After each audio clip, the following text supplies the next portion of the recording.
Welcome, age of vintage society. Meet the man with the highest fantasy regret, generally talked about as the other man, for his suitable role play as one who loses the pretty girl. With over 100 film appearances, Ralph Bellamy, the famous actor and TV personality, did not believe he was much of a success in his career. He enjoyed an enduring profession that almost portrayed him as a serial victim in a love game, as producers found the role befitting, but he would break the jinx to take a leading role and other things that saw him rise to fame. What was Ralph Bellamy's biggest career mistake? Make sure to watch the video until the end and leave your thoughts in the comments. If you are new here, join our wonderful community by subscribing to the Age of Vintage channel. The truth about Ralph Bellamy, who wanted more career success than he had. Appearing in films, television and stage acts, Ralph Bellamy had an excellent and long-lasting career in the American entertainment industry. A man who began with nothing, took his career so serious, and at a promising moment in his journey had instituted a way of rewarding veterans in one industry he believes in by way of introducing retirement benefits. His acts at a point left fans wondering if he was so naive and open-hearted. With such an attractive style of negotiation, how could he have lacked the initiative to be a winner?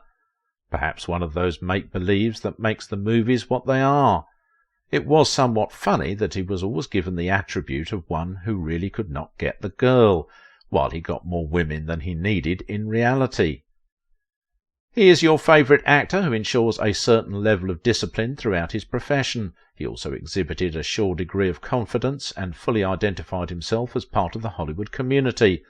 Bellamy earned the respect of fans and colleagues from many of his initiatives, apart from being a seasoned actor. Establishing the Screen Actors Guild and serving as the president of Actors' Equity for 12 years, he was able to institute ideas that would advance the welfare of performers, including creating the earliest pension fund for actors. Perhaps his reputation as an actors' right crusader and several movie roles, including appearances in television series, had together to earn him that much-deserved honorary award. Under the Oscar award-winning director Leo McCarey, Bellamy was able to establish his creative talent that soon became his trademark, as seen in most of his movies. He was also said to have developed a style that would be a template for himself, inspiring other actors to adopt the same. Those who followed Bellamy's performance closely agreed that he represented a single-minded man that is dependable and trustworthy even as he explored his career in a dignified manner. Did he really invent the altitude of one who didn't have a hope of charming the girl as we see in the movie His Girl Friday with Cary Grant, or just coincidence? Interestingly, the role became consistent as it kept recurring in his films with slight variations. From the movie Fools for Scandal to Carefree and Lady in a Jam, it was almost as if that is the only role he can perfectly execute. But it wasn't, as he soon metamorphosed to something some writers described as a more civilized role, like the pipe-smoking, sober psychiatrist in Blind Alley and others. Although famous for his on-screen representation of F.D. Roosevelt, he had described the role as everything that comes with it as the toughest part of his career, and one he would not like to repeat. But ironically it was an all-in-one excellent stage role play that he recreated regularly in his films. Bellamy was married 4 times, all through his fruitful career, but would stay with the 4th after 3 divorces. At a point in his life, Bellamy became seriously broke, but driven by a desire to succeed, he combed Hollywood looking for a part to play, and later appeared in Broadway until things turned around as he found himself in some promising roles. He was very active in the entertainment industry for 62 years as an American film actor and stage performer, including television series appearances. Ralph Rexford Bellamy was born in Chicago on 17th of June 1904 to Canadian Lilla Louise and Charles Rexford Bellamy, a father who was described as a successful advertising executive. Growing up, he was more interested in acting than studying and was said to have functioned as president of the high school drama club as a result. His acting story began when he met actress Louise Lovely and requested her help in positioning him for acting. She was said to have got him a job in that regard, which would earn him a $5 reward for suffering under a fire hose in a shipwreck scene. But when he was expelled from high school for smoking on the stage, he had a better option for his life, as he contacted someone he thinks will advance his acting dream. And so when he turned 15, Bellamy left home on what appeared like a teenage adventure and did not return. While away, he was able to hook up with a roadshow. The show enabled him to tour different cities, but would finally settle in New York City. Sooner, and being so ambitious, Bellamy started acting on stage and making very little income. But his creativity was yielding results, as sometime in 1927 he already owned a theatre firm, the Ralph Bellamy Players. On signing a deal with United Artists, Bellamy met disappointment when he arrived in Hollywood to see UA head Joseph Schenck, who instantly didn't think it was wise to feature him. In his words, Bellamy wrote, "I got the impression he felt he'd made a mistake." However, he made his beautiful entrance into the world of film acting in 1931 and worked continuously through the years, appearing initially as a very talented supporting actor and later as a lead actor in highly successful films. One person who paired regularly with him is Fay Wray, co-starring with him in 5 films.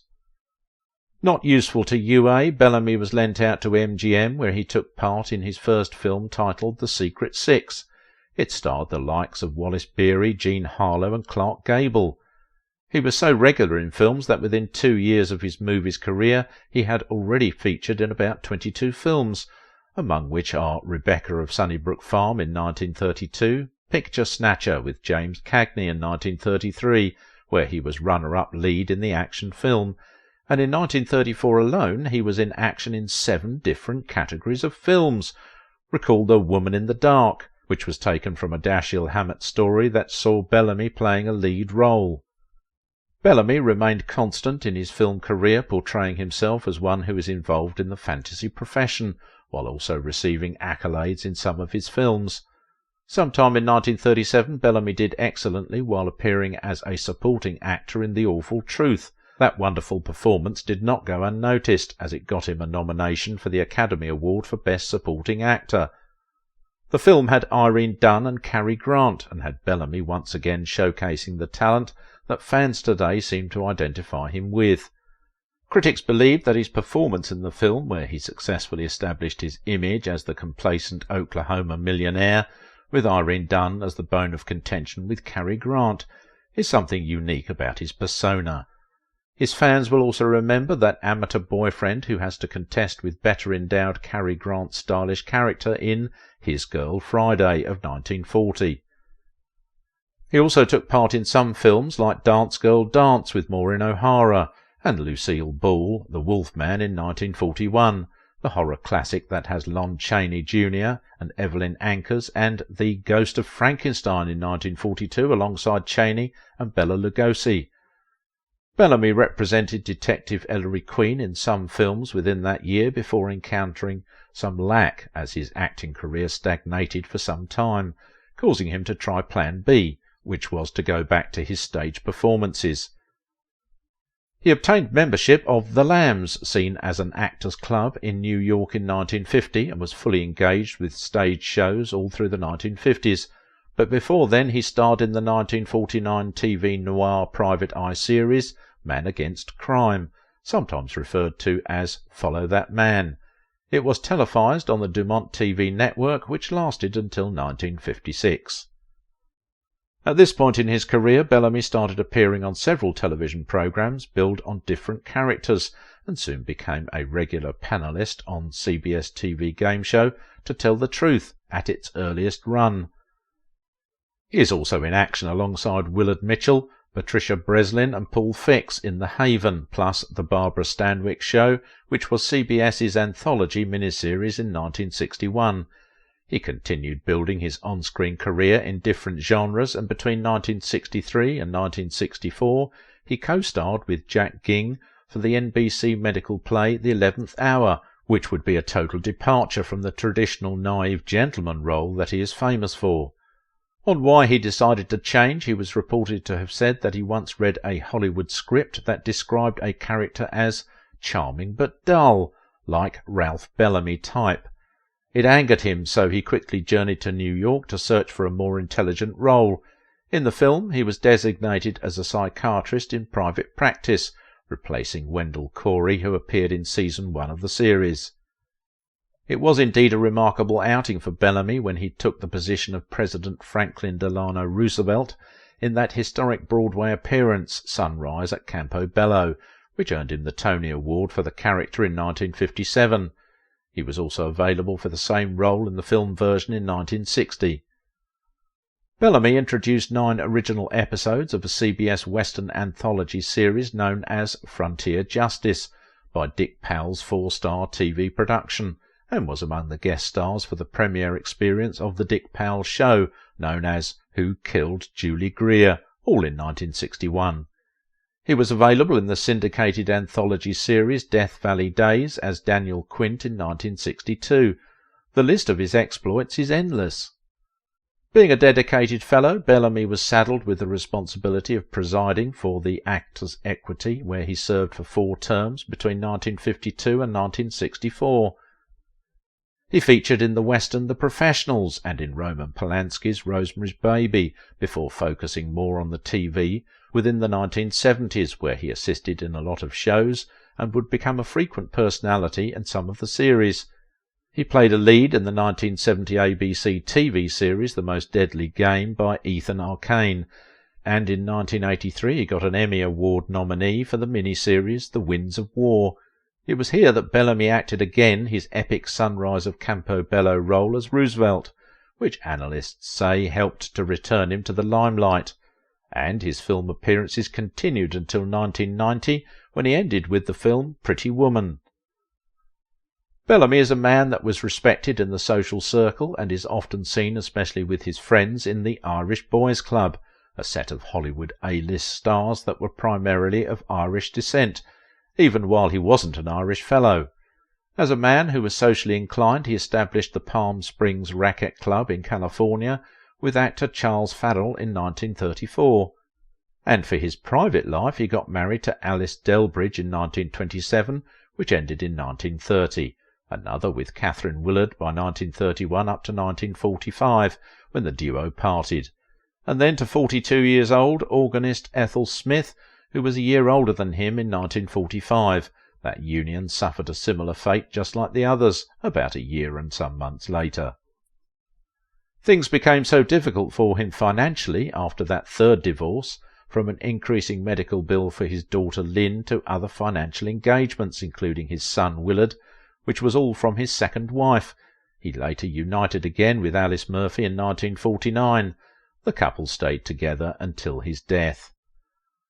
Before now, Ralph Bellamy had spoken about his exhaustive career in an interview. After appearing in 96 films then, he appeared not satisfied, as he was quoted as saying, "I think I'd bum 95 of them," possibly exempting the one that got him an Academy nominee, adding, "I haven't yet made one I'd really care to be remembered by."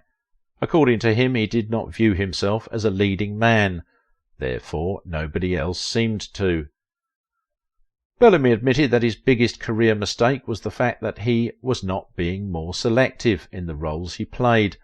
Although appearing regularly and keeping his acting career alive at the time was more important, as he agreed that it was not exciting, but it was steady work. On why he left Hollywood at some point in his career, he noted that at the time, Hollywood had just become a chore. I had to get out, perhaps to have fresh air for improved performance. Even though his role as the former President Roosevelt appears to be his most outstanding legacy that would be remembered for generations, he was quoted as saying, "I promised myself that I would never play FDR again," for a reason best known to him. Ralph Bellamy, described as a slow starter, tall and soft-spoken gentleman, worked off and on in different capacities en route to stardom. After leaving Schenck, he freelances with Fox Studios for a year or so, and with Columbia Pictures for 5 years, producing low-level films and hoping for bigger deals, until director McCary decided to cast him. Bellamy's extended and illustrious career made him a force to be reckoned with in the American entertainment industry. His unique skills as an actor were felt in comedy, romance, crime, war, adventure, and the likes, appearing in movies, television and stage performances. He was a man who began with virtually no money in his pocket and did some odd jobs to fund his vision, and when the opportunity came he had to study, understand and even served as an apprentice just to get a strong footing in his career, all of which he had captured in his memoir When the Smoke Hit the Fan. He narrated some of his feelings and personal stories. Ralph Bellamy died of a lung disorder on the 29th of November 1991 at St. John's Health Center in Santa Monica, California, when he turned 87. Even though he did not quite feel fulfilled career-wise, Bellamy was in 1984 given a Life Achievement Award by the Screen Actors Guild and similarly awarded an Honorary Academy Award for his contribution to the profession. He also has a star on the Hollywood Walk of Fame. Ralph Bellamy never viewed himself as a leading man. How much do you know about Van Heflin, and about why was Van Heflin never a part of the Hollywood glamour set? Click on the video to get the details.